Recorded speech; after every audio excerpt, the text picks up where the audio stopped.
80% of buyers start looking for their home on the internet. So the internet's become really a powerful tool for searching properties, for finding out about how the buying process works.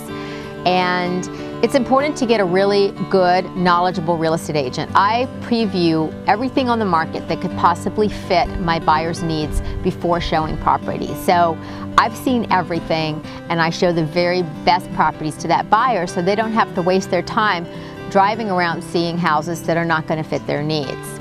When you go out with your agent, you may want to take notes. You're going to get an information sheet from the agent. You may want to take photographs of the property so that you can remember at home what the house looks like.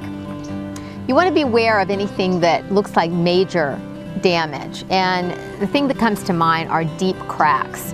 If you see huge cracks, and I'm talking about maybe, a half an inch apart, an inch apart, very, very thick cracks, then that probably means there's some sort of earthquake damage or some sort of foundational problem. And you want to steer clear of those houses before you even go to the trouble or the expense to get a home inspection. Because you really, most cases, don't want a house with those kinds of problems unless you're a contractor and you're planning to tear the house down or completely remodel the house from scratch.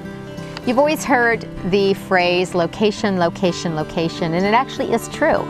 You do want to, in general, get a house with the best location you can afford. And if making money is your goal, then that's going to be the best way to achieve that goal. And you want to get the house that is the least desirable house in the nicest neighborhood. At least be aware of the fact that if the house has apartments behind it, or if it's next to a major street, or if it's too close to the freeway, be aware of these negatives. It may be fine to buy a house in that situation, but you at least want to be thinking about that, whether you want to have a lack of privacy or potentially some noise in your particular home. And you have to remember that for resale, that can hurt resale value. Before you even go out to look at properties with a real estate agent, you want to get pre-approved for a loan.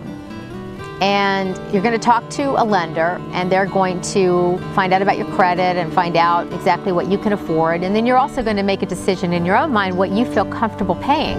Because even if a lender says, oh, you can afford $5,000 a month payments, you may think, nah, I don't really want to spend more than $3,000 a month. So it's not just what you can afford, it's what you feel comfortable with. And once you know what price range you want, you need to determine the area that you want to live in, and at least narrow it down to 1 or 2 or 3 different areas, because it makes it easier for you to search, it makes it easier for your realtor. And then after that process takes place, that's when you're going to go out and look for a real estate agent and find somebody who is experienced and knowledgeable, who can help you have a very positive experience with your home purchase.